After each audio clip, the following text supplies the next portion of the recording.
Bonjour, bienvenue, merci beaucoup d'être parmi nous. Il y a des écouteurs et une traduction simultanée, merci madame pour cela. Pour ceux qui préfèrent écouter en français, n'hésitez pas. Et si vous avez une question en français, la session qui sera présidée par Rohinton Medora, mon collègue, notre principal vice-président, pourra au besoin traduire en français sans problème. Mais Shanta, je pense que vous parlez parfaitement le français. Donc, la session se déroulera en anglais. My name is David Malone. I have the privilege of working at IDRC. I simply wanted to say how happy we are to have Shanta with us. It's a rare opportunity. We were having a wide-ranging discussion on development ideas and practice over the last 2 days, and he very kindly agreed to stay on for this public element of the program, and several of the others who were involved in our conversation are also here, I see in the room. So thank you for joining us. So Rohinton, over to you, and many thanks for chairing. Thank you, David, and welcome all of you. Join me in welcoming our friend Shanta Devarajan to the IDRC office here in Ottawa.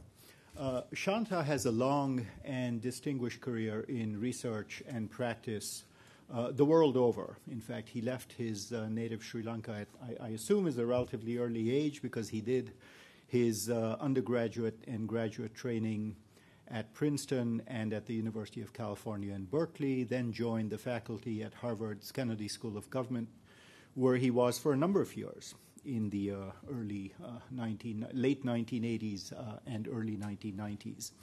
He then joined the World Bank in 1991 and has had a series of escalating important positions there.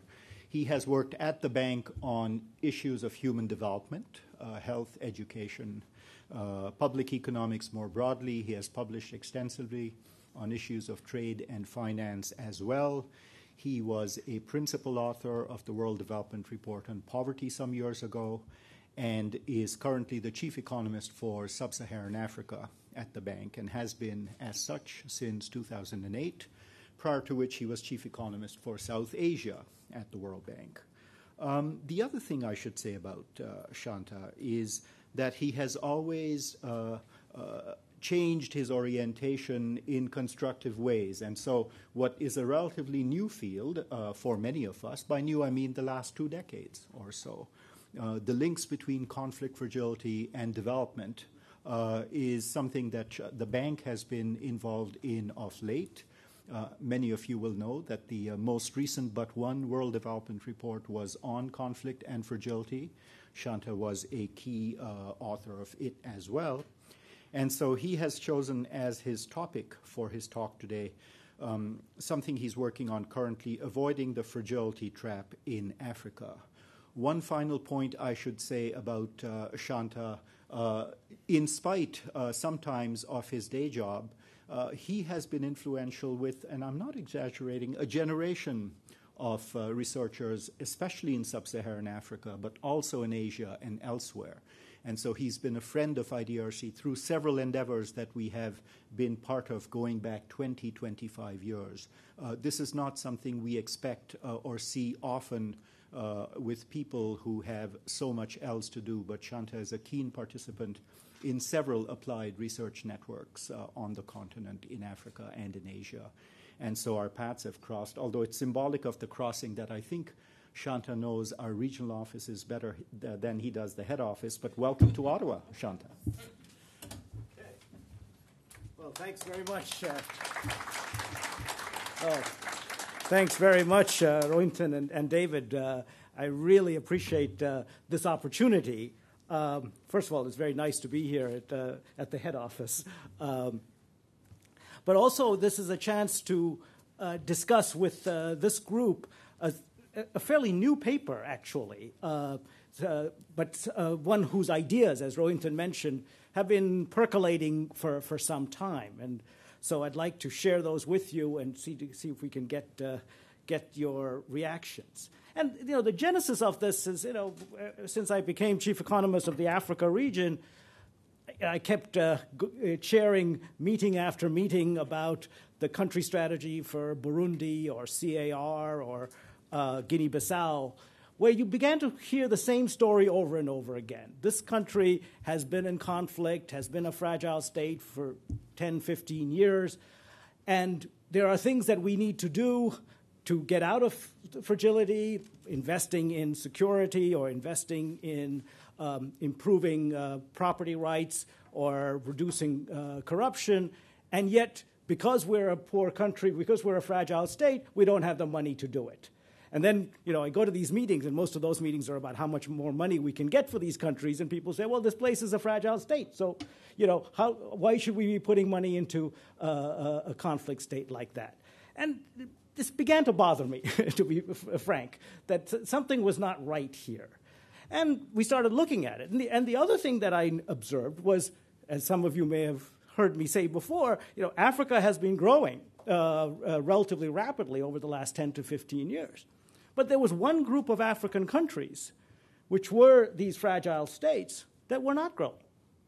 So while the rest of the world seems to be enjoying a period of rapid economic growth, except for the U.S. and Western Europe, for that matter, but these group of countries also seem to be falling behind. And that's one reason why we did the World Development Report, as Rohinton mentioned, on conflict fragility. It's because we had a sense that these countries were distinct. And the important thing was they're not just like other countries, only worse, that there may be a qualitative difference between these countries and others. And if you look at the evidence, it does seem to point in that direction. For instance, as you know, poverty has been declining around the world across all countries, with the exception of these conflict countries. The conflict countries, actually, poverty has gone up. It went up quite a bit, and it has since come down a little bit, but it's basically higher than it was in the 1980s. And this is just the relative rates of change of poverty, but if you look at some absolute levels like infant mortality, there's a big difference between the way in which infant mortality is progressing in non-conflict, non-fragile states versus fragile states. And the disturbing fact is that gap is widening. Over time, we're seeing a widening gap. Now, this is for the global sample. If you look at it now from the point of view, my parochial point of view in Africa, which, by the way, has 20 of the 33 fragile states in the world, and we only have 44 countries in Africa, so it's about half our countries. Again, what we see is a widening gap. The per capita income, median per capita income for the fragile states is lower than that for the non-fragile states, but also a huge gap today. And that, again, is the story of the growth that's going on in non-fragile states and what is basically stagnation in these fragile states. The other point, though, is that this stagnation can last a long time. Just to give you one example, just compare two countries in Africa, Burkina Faso and Burundi. Now, you can see until about the 1990, they were roughly progressing along the same path. Very close in per capita income, very close growth rates, and everything else. And then in the early 1990s, as you know, there was a civil war, and violence erupted in Burundi, and the two paths diverged, and have stayed divergent for 20 years. Two decades later, Burundi has not picked up. Growth has not picked up in Burundi, whereas Burkina is trundling along at reasonably high growth rates at the moment, albeit from a very low base. So, we're not only seeing these divergent patterns, but we're seeing a persistence pattern. That once these countries go into a state of fragility, it takes 2 decades. It could take a generation to restore economic growth. And this is not just the case of Burundi that I'm just showing you, because what we observe is overall a very high level of persistence of fragility. So, the World Bank, we have a precise definition of fragility, and, we can argue about whether that's appropriate or not.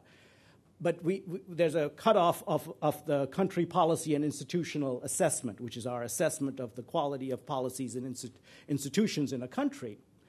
And we say that a country below a 3.2 is a fragile state. Now, what's troubling, and that's how we generate that list of 20 fragile states that I mentioned earlier in Africa. Now, what's troubling is that if you were a fragile state in 2001, the probability that you're a fragile state in 2008 is 0.95. Basically, once you become a fragile state, it's very hard to come back out. And this is true across the board. In other words, we see this in the different components of the country policy and institutional assessment, the CPIA.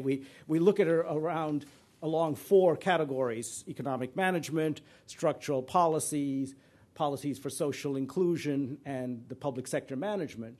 And in all of those, the countries that were below the 3.2 cutoff in 2001, the probability that they will remain there was about over 90%, sometimes around 95%. So this combination, so there's at least three features. One is the fact that they're growing more slowly and poverty is increasing rather than decreasing, and human development indicators are diverging. The fact that once they become a fragile state, they stay that way for a long time, and that it's very difficult to get out. It's very difficult to emerge from fragility, the persistence. Makes you think that maybe there is something like, that's what I said earlier, but there may be something qualitatively different about being a fragile state, and that there may be a low-level equilibrium trap that these countries are caught in. That once you fall into it, it's very hard to jump out. So the possibility, and this is at this point, just think of it as a possibility, is that the growth dynamics or the growth in these countries is characterized by that red curve there. And that curve simply is the relationship between the capital stock in one year with the capital stock in the following year. So it's how the economy grows from one year to the next. And if you notice, there are actually 2 possible equilibria, and there's the inflection point is the cutoff.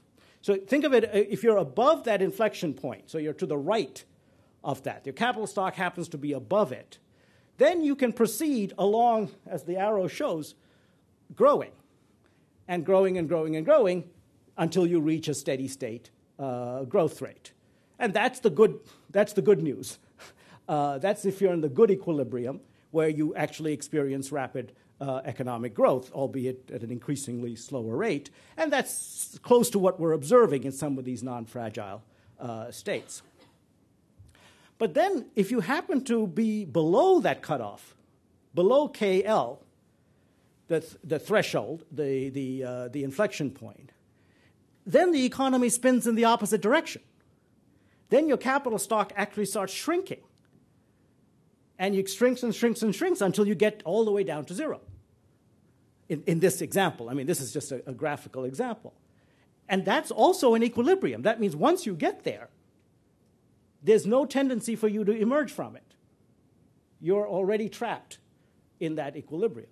And just think about it, that if you just happen to, just from some bad luck, happen to just fall to the left of that threshold, all of a sudden, instead of growing, instead of enjoying steady state growth, you're actually contracting and you're shrinking. And this, could be the difference between Burkina and Burundi in the 1990s, that Burkina actually stayed on that growth path, and Burundi happened to fall in the lower end and then kept declining. So now this is at this point, this is just a conjecture that this could be what's going on. I haven't proved anything. I'm just suggesting that this is the way it should be going.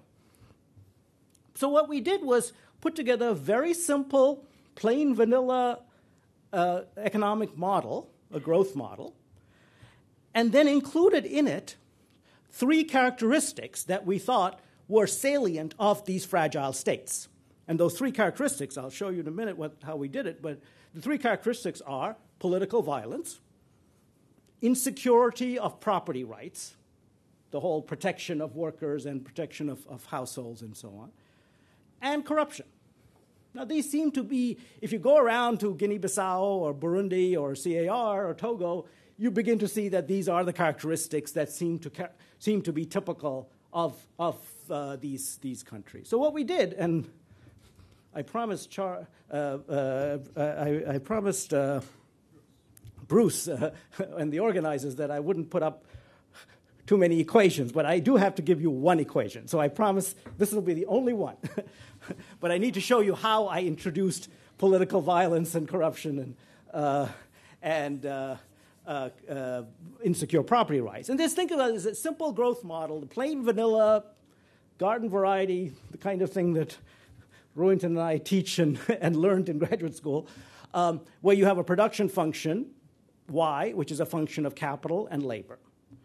And then we introduce in that production function political violence, political instability, which we characterize as something that destroys the capital stock.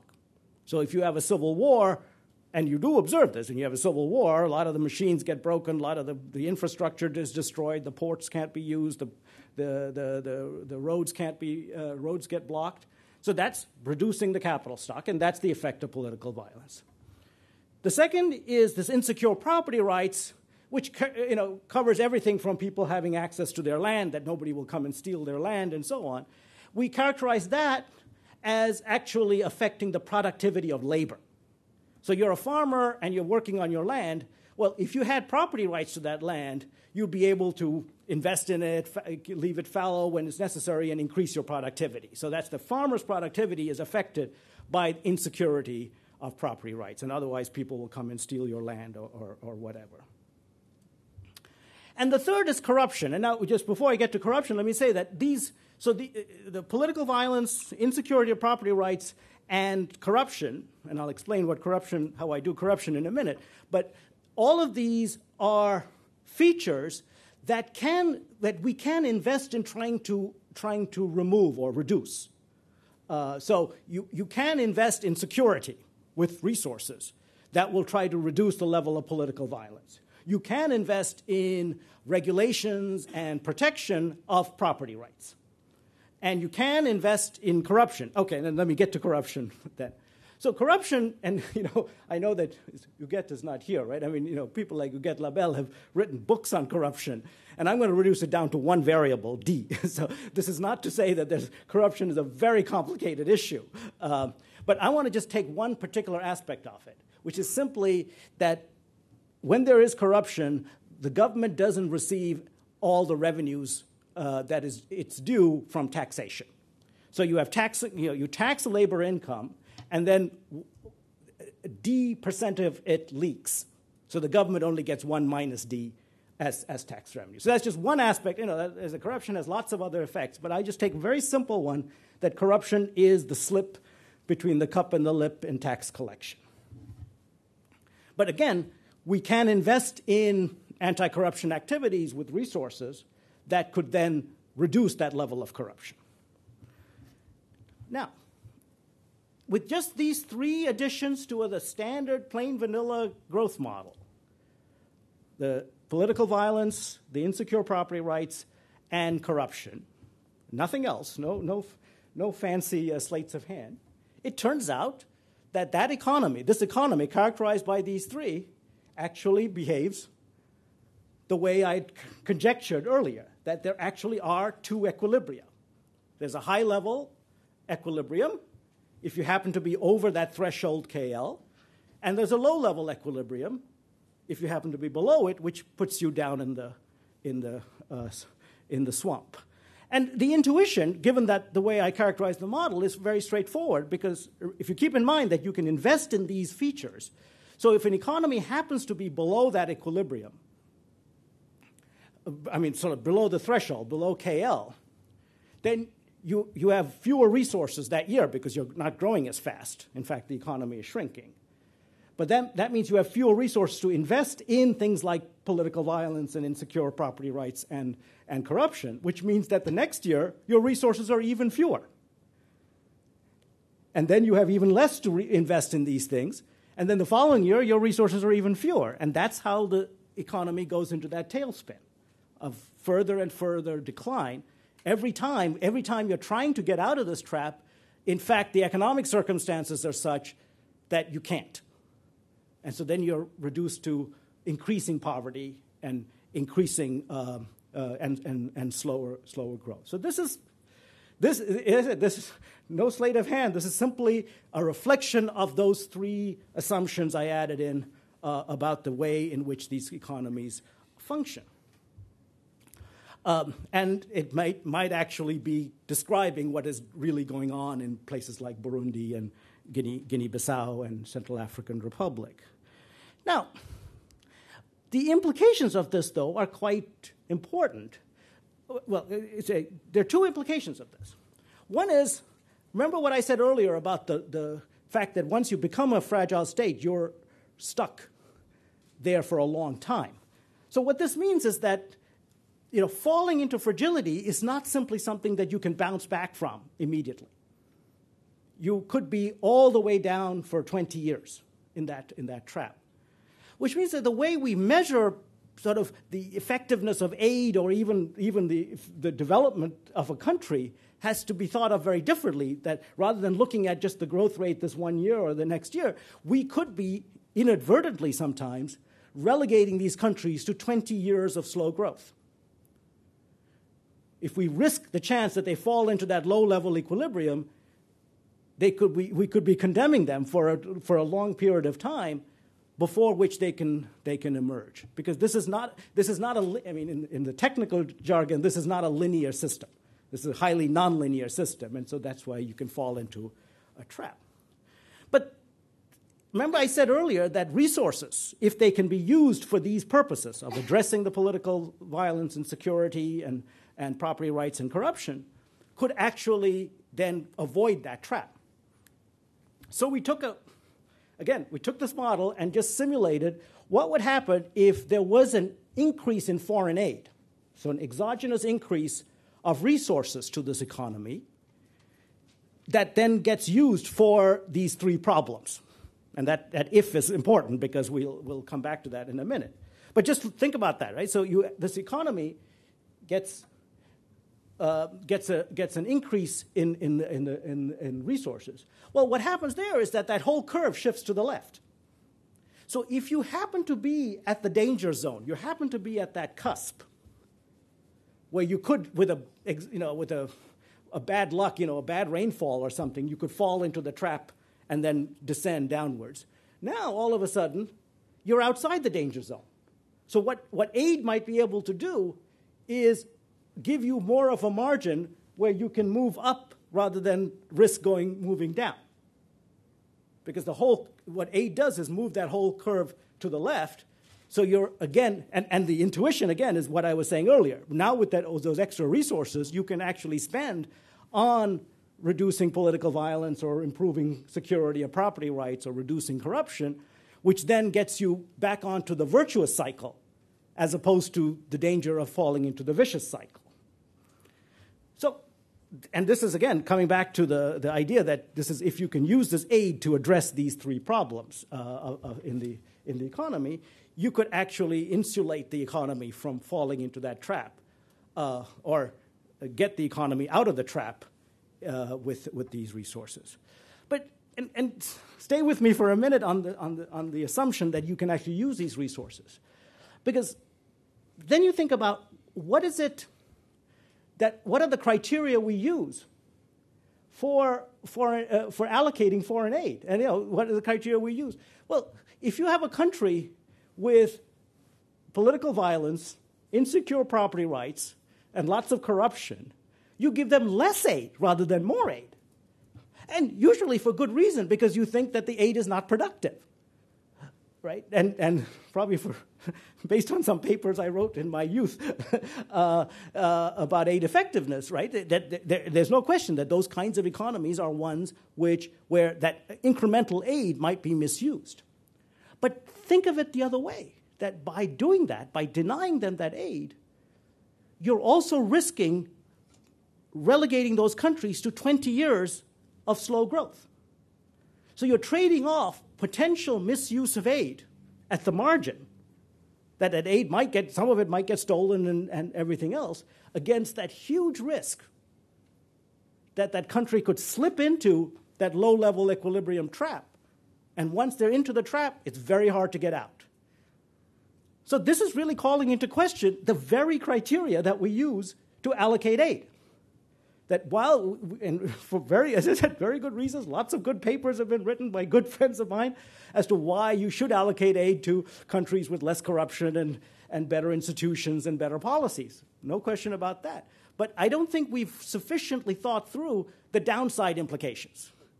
That by doing that, we also might be risking pulling these countries down and pulling them into a trap from which it takes 20 years. So, if you do the cost-benefit calculation, you're taking a risk that some of this aid will be misused against the risk that these countries will remain in the trap for 20 years. And that makes the equation look very different, and the balance very different. And just to say that, this is, again, not an academic exercise, because there's some countries where, well, no, first let's say that, ask the question, what could foreign aid potentially do in the sort of dream world? And that is actually that it is possible, and we sort of calculate this in the paper, that if there's enough foreign aid, you could shift the whole curve to the left so that there is no inflection point. So that all of these countries are safe outside the danger zone. And, as I said, this is not an academic point because, next week I'm off to Madagascar. Madagascar is your classic case of a country that's right on that cusp. Right? They've had almost 3 years of no government, essentially. Poverty has increased. The whole place, it's still not officially a fragile state, but it may as well be. It's really teetering on the brink. Right? And there are lots of things that we can do to sort of stop poverty from increasing as fast as it is. But guess what? The entire donor community is against giving any aid to Madagascar as long as it has no government in place. Or they think an illegitimate government because the guy took over in a coup d'etat. Right? This is exactly the point, right? And we see Madagascar as a country where if we continue this way, if we continue squeezing them, and they have been squeezed for 3 years now, we risk putting them into that low level, getting them into that vicious cycle that would then lead to a real tailspin in the economy and get all the way down to the bottom. So these are real issues that we're facing right now. And as I said, the donor community is well-meaning and probably, based on very solid research to say, no, we have to be careful, we have to be cautious with these countries in this situation because we don't know. And as some of you probably experience, there's a lot of domestic politics. Particularly in France, I think, where there's Malgache diaspora as well, that resists investing aid resources into the countries. But I would say, I think we are taking a huge risk when we do that, because we're taking the risk that these countries will get stuck. And when they get stuck, it's very hard for them to come back out. Now, finally, up to this point, I've only talked about a theoretical model. I haven't put any numbers on it. I haven't said that this is actually a description of what's going on in Madagascar or CAR. Intuitively, it's what we think is going on in these countries. But I haven't confirmed it with any data. And again, in the paper, we go through, I'm not going to give you the 15 tables or whatever it is on the paper, but let me just tell you that when we started putting some numbers and doing some cross-country growth regressions with this model, the results were even more interesting and significant. So let me share with you just one set of results that seem to show bring out what all of this is saying. As you probably know, there's a lot of debate about whether aid is productive, whether aid generates economic growth. And I'm sure there's been discussion here with Bill Easterly and Ross Levine and Craig Burnside and David Dollar and everybody else, right? And so what we did was again, a plain vanilla regression, aid on growth, growth on aid with the usual suspects for the explanatory variables and everything else. And what we got was that first column. We got a positive, statistically significant, but a very, very small number, 0.0006 effect. So it's kind of in the median of that whole range. And and we all know that if you specify things slightly differently or use a slightly different data set, you're going to get slightly different answers, but not radically. So this is very much in the mainstream, if you like, of the aid growth literature. This is all countries, right? No, not just African countries as well. Then we introduced technically it's a different regression, but a fixed coefficient with slope dummy regression, where we said, and the intuition is we said, let's take out the fragile states in Africa and look at the productivity of aid to those states. Just the fragile states in Africa and cross that with aid. So we're actually looking at the slope. How effective is aid in the fragile states in Africa? And what you find is, and this is, again, testing for various other types of regressions. This is just one of the regression results we have. Firstly, you get a much bigger coefficient, and it's also statistically significant. And when you put that in, the aid variable disappears. So it's no longer generally aid to general other countries is no longer statistically significant, but it is highly significant for the fragile states in Africa. Put another way, it could be, and this is I'm going out on a limb here, but I'll say it anyway. It could be that a lot of the productivity of aid that we're picking up in these big cross-country growth regressions has to do with what's going on in the fragile states in Africa. That is a little bit of aid that you give to the fragile states in Africa, particularly if it gives you that big kick, if it has the advantage of helping these countries avoid the low-level equilibrium trap, or helps these countries emerge from a trap if they're just on the brink of it, has huge productivity. And that might, in turn, swamp all the general good things we think aid does to these other countries, like improve institutions and policies and growth and poverty and gender and everything else, right? That the power of that regression is really because of these fragile states. Another way of saying is that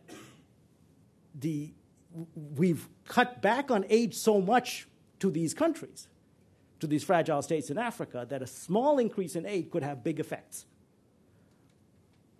And as I said, this is fresh, hot off the computer result, but we tried to do lots of different tests, try to reverse this, because this is, it's, you can imagine how controversial this is going to be at the World Bank. But I really think there's something here. And so I just want to conclude with the point that what I started with, which is we have to recognize that these fragile states are qualitatively different from non-fragile states. They're not just on a continuum where they're just slightly worse. And the way we normally allocate aid, we pretend that that's what they are. They're just slightly worse. So we give Tanzania a lot of aid because Tanzania has good policies, and we give Guinea-Bissau much less aid, a tiny bit of aid, because compared to Tanzania, it's got worse policies. Right? That's the logic, that they're all on a scale, and we just look at where they are on that scale, and we give them the aid based on that. But the fact is that Guinea-Bissau may be fundamentally different from Tanzania. And in that case, using the same criteria as Tanzania might be very dangerous, that we could be risking putting Guinea-Bissau in a long period of slow growth and stagnation and increasing poverty by using the criteria that are almost in the opposite direction of the criteria that we need in order to rescue these countries, to make sure that they don't fall into this trap and that they can grow with sustained growth and poverty reduction. Thank you very much, Shanta. And while you get organized, it's the usual ground rules. We have microphones at each end. Well, I see only one at this end of the room. Please identify yourself. Keep your comments brief, not generally as principle, but Shanta does have a plane to catch in a way that he must leave at 3:30, and that's a given. So go to the microphones and line up. And the proposition here, if I've got it right, is that aid is 30 times more effective to a fragile state in Africa than it is generally. Shanta, Joe Ingram from the North-South Institute, former colleagues. Shanta, I was interested in the graph with the low equilibrium trap, but the two where you had what would exactly foreign aid. Could you just give us some examples of countries, African countries, which would represent the graph above the thresholds? Could you give us 3 or 4 countries which are represented by that graph? Okay, above the threshold.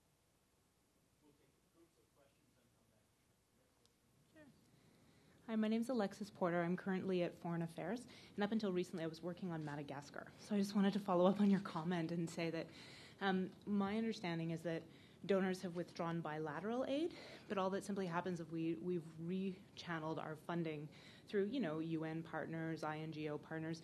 So the money is still going, it's just not going directly to Rajoelina's government, illegitimate government. And then also, you've got a lot of other players, as you know, like the Chinese, so there's all kinds of investment coming in through backdoor channels. There's a lot of mining going on in the country. There's also all the illegal rosewood sales. So I'm sort of wondering how you calculate all of these other bits and pieces of the equation to talk about, putting bilateral aid back in that kind of environment. Yes, my name is Martin Wiese from IDRC. Actually, I was interested from one of the first slides you show, in which you compare fragile states and non-fragile states. There was a small notion of non-oil producing countries. So oil production, of course, is something like pouring money into countries, and it's easier than aid. You don't need to write a proposal. You just dig a hole and you get money. Question is this qualitatively different from aid? And what if fragile states are a different quality of countries, is there also a different quality of aid modalities which are more suitable? Thank you for the lecturer. There is very in-depth analysis and presentation. And I wonder why the lecturer concentrated too much on aid, on foreign aid. We didn't hear anything else. We just we put the features, this political violence, and these 3 features. To me, it is a bit simplified to talk about the foreign aid as the only item which can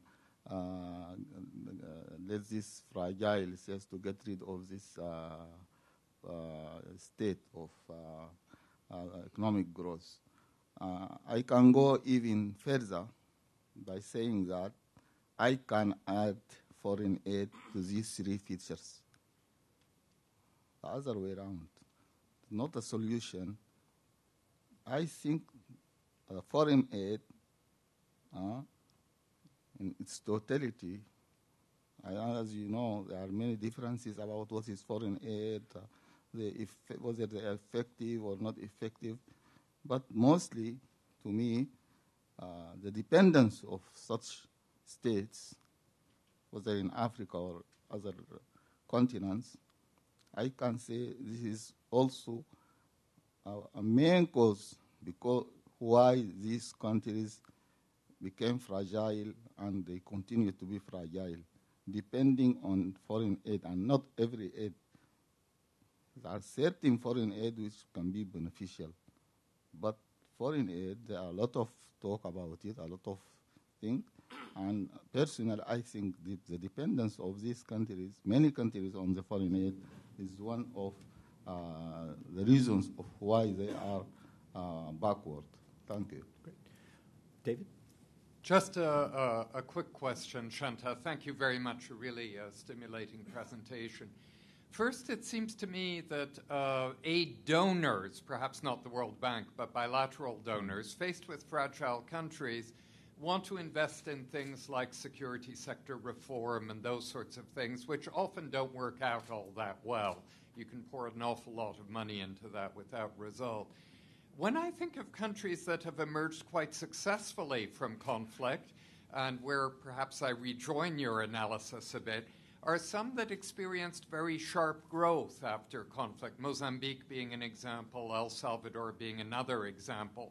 So I wanted to ask you to comment on the extent to which also sort of aid, perhaps somewhat related, but certainly growth-related factors may have something to do with sustaining recovery from conflict. So let's take one more, come back to Shanta, and leave time for one more quick round of questions. I must thank Shanta for a good lecture, very insightful, and telling us what our problems are. And I'm wondering whether you are looking at leadership as a solution to these problems. Because I think when we have good leadership in place, all other things will fall in place. Everybody in Africa wants to lead, and lead badly, get pushed off, somebody takes over and also leads badly. The people who are led become uncomfortable, and that's why there is political instability, there is sometimes violence, and there is corruption, because a good leader will make every other person to become good in his position of leadership. And therefore, goodness travels from the top to the bottom of the heap. But when there is bad leadership, there is chaos, there is confusion, there is no institutionalization of good leadership, there is no system, and that's why we have a lot of issues. So if there is that assistance or aid, as you're putting it, focused on developing good leadership, then Africa will become a better continent. Thank you. Thanks. So those are great questions. I'm going to group them. I think Alexis's question about aid to Madagascar is actually related to the ambassador from Sudan's question about aid dependence, and also the last point about leadership. A couple of general points. One is, there is no, and actually David's question as well. I mean, there is no doubt that there's a whole lot of things that have to go right to get us out of this trap. That's not, and I would be the first to, in fact, the paper I'm writing for your volume is all about that, all about those other things that need to go right. What I wanted to do was simply to illustrate the possibility of this low-level equilibrium trap, and just one factor that may actually contribute to it, and then find that empirically there seems to be some salience to it. But it's very important what that aid is doing in this model, which is that aid is actually focused on trying to alleviate these three problems: the political violence, the insecure property rights, and the corruption. And that's the point about Madagascar. Because in Madagascar, yes, they are channeling some, not all of their aid, through the INGOs and the other communities, but those don't go towards addressing these problems.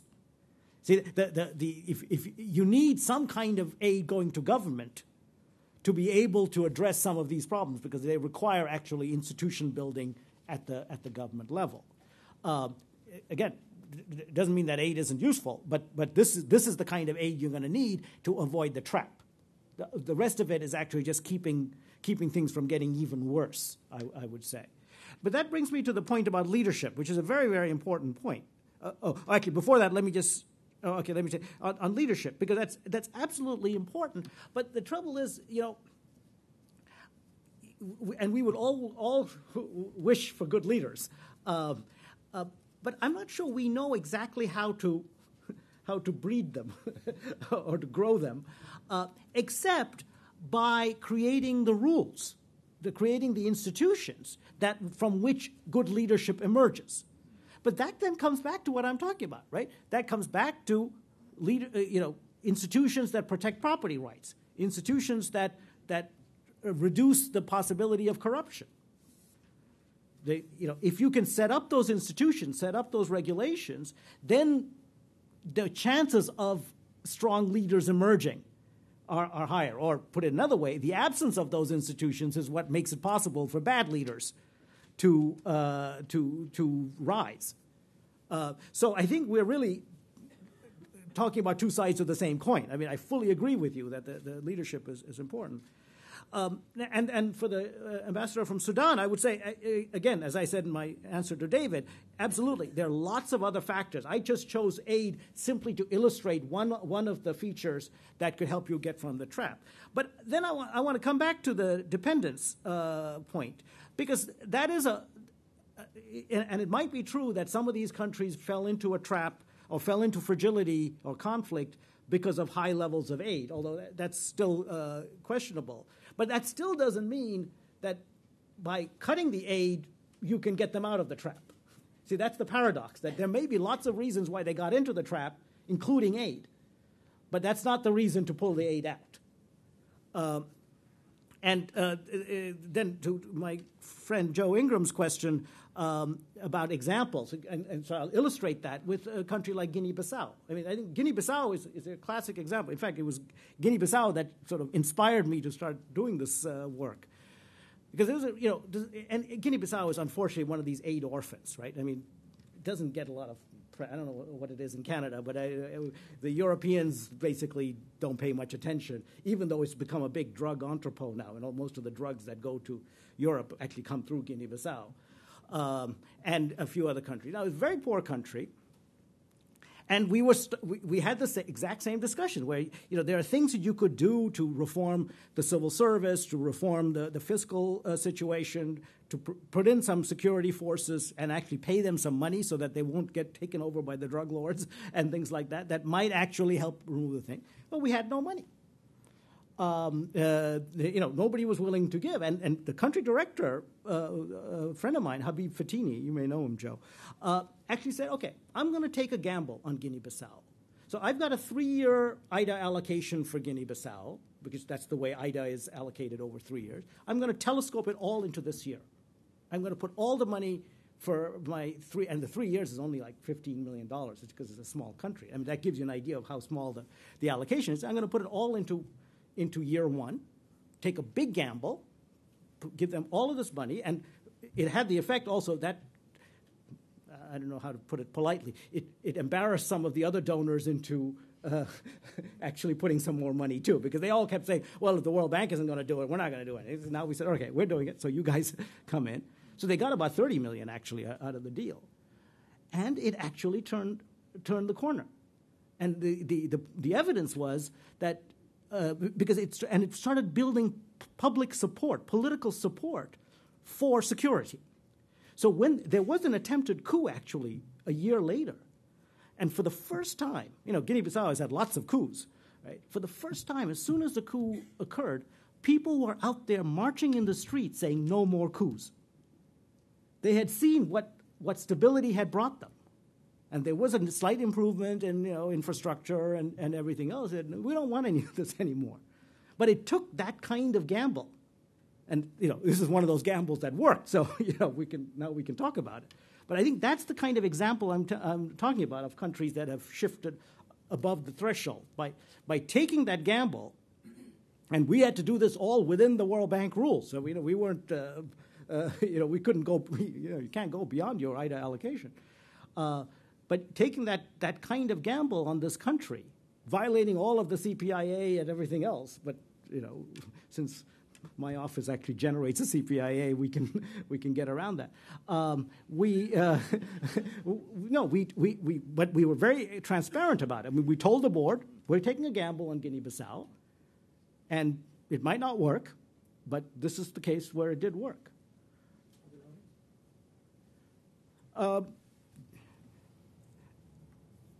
Others I think as David said, Mozambique and Uganda in Africa are two cases of countries that have come out of civil war and conflict. And I think Niger is about to. Yeah. So while we set up for a second round, again, same ground rules. Just quick question for you, Shanta, on your three characteristics of fragility and then your empirical results. Is it then that the aid going to the countries, the fragile countries in your sample, is actually hitting these three buttons? Or is it that if there were more aid and it was actually hitting these three buttons, it would be even more effective? So just a thought, given that you know so many of these countries. Hi. Hello. Mariana Prado from University of Toronto. Shanta, I have a question regarding the assumption that aid can help improve institutions, because it sounds to me that the point of departure and what you seem to be challenging is exactly the idea that institutions need to be there for aid to be effective, and that's what stopped donors from investing in these countries. So you seem to be turning that around, and I'm just asking, how do you see that working? So are we talking about conditionality here, or is it something else? Thanks. Yes, thank you. My name is Avu Mile from the South African High Commission. Firstly, thank you very much for the presentation. It was very interesting. But my question mainly is related to your understanding, particularly the area of partnership, developmental partnership versus the foreign aid. More especially when you look the context of Africa, taking also into consideration the issue of the post-conflict reconstruction and development of the African Union, which of course indicated a number of areas that need to be looked at when you're addressing the issue of the trap that you have indicated. One of them is the issue of the dependency from the aid. A number of the African countries are experiencing that. The issue of creation of democratic institutions. I think you did allude to that, and I'm really thank you on that one. The building of democratic institutions to advance the cause of the people in general. The issue again of building the formidable structures of economic growth, banks, all the infrastructure for trade and development, as well, of course, the ownership of the whole process of development by the locals themselves. I just wanted your input in related to those issues. Thank you. Last two questions. Daniel Rollins from Carleton University. I'm just wondering if you run the risk of suggesting that if you provide aid unconditional on political and institutional circumstances, that you in fact change the rules of the game again, to the extent that you go back to the Civil War models, which we've seen where aid actually serves as a prize for instability, and where people say, well, now if you're going to give aid unconditionally again, we can simply start doing the coups again and get the advantage of that. So you end up, in effect, kind of changing the whole rule of the game. Thanks, Kate Higgins from the North-South Institute. Shanta, my question relates to property rights and securing property rights. Can you just give us a brief example of what aid that supports securing property rights looks like? Thanks. Wow, thanks. Questions are getting increasingly harder, but that's all right. I get to leave, right? I'm going to group some. I think Mariana's question actually alludes also to Rohinton's question, and maybe the one about aid as a prize for instability, because I think there's a huge black box out there about how this aid can be used to strengthen institutions, right? But I think the answer to Mariana's question is there might be a chicken and egg problem here, that aid is productive when you have good institutions, but if you don't have good institutions, then aid is unproductive. Then you continue to go sliding downhill. And I think in these countries, in the the fragile states, the small ones, particularly the Guinea-Bissaus and CAR, you're down to the rock bottom. You're down to zero external resources or discretionary resources. That a little bit of aid actually does help in that process, although there's a lot more that's needed.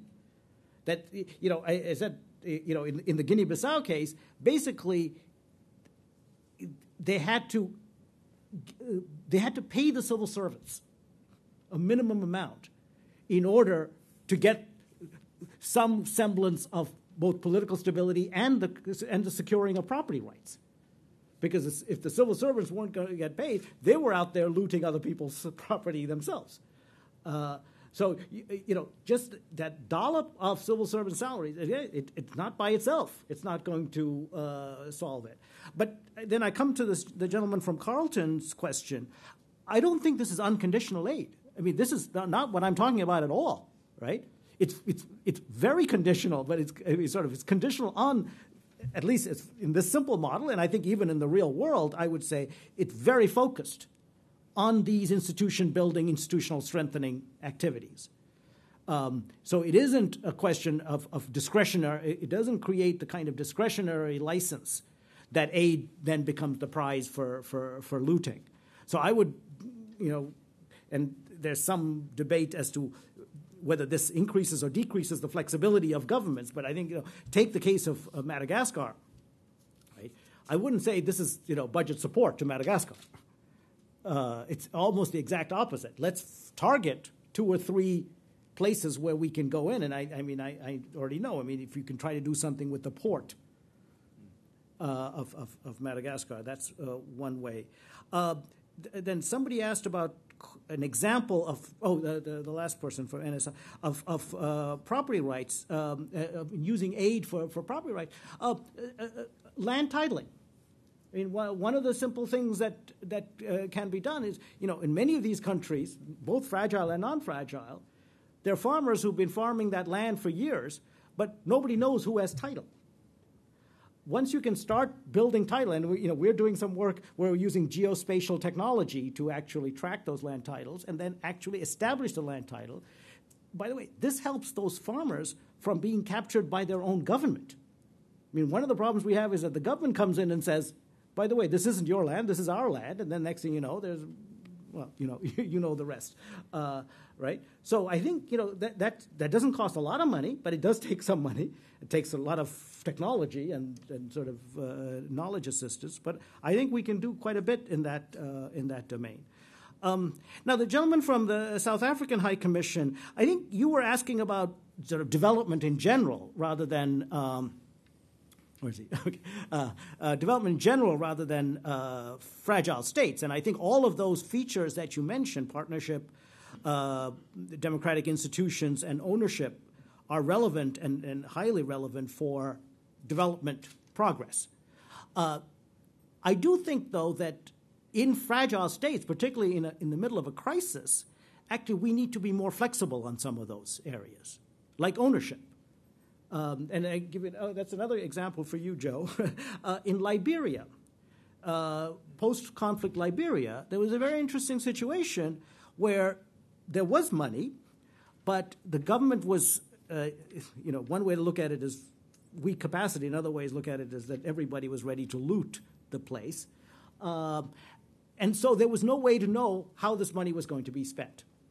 But if we had practiced the principle of ownership and Paris Declaration and everything else, we would have said, no, they let the government set up their own accounting systems and verify it.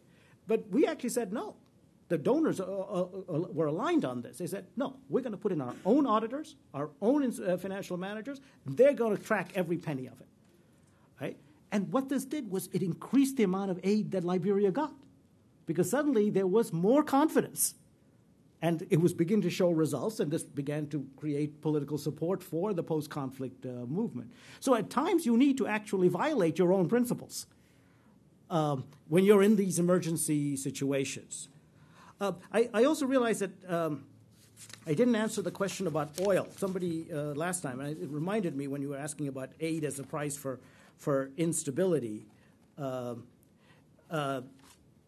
Well, first, the empirical question. If you look at, I was showing that graph of non-oil fragile states and non-oil non-fragile states and showing it diverge, because the difference is not so much for the oil states, because those countries' GDP is just determined by the price of oil. So the price of oil goes up, their GDP goes up, price of oil goes down, their GDP goes down, and doesn't say much about how their real economy is operating. So it's simply to take away the features of oil. But I think it's not accidental that a large number of our oil countries are also fragile states, like Equatorial Guinea and so on. And I think it has to do with this idea that oil money basically goes directly from the oil company to the government without passing through the citizens, the way tax revenue does.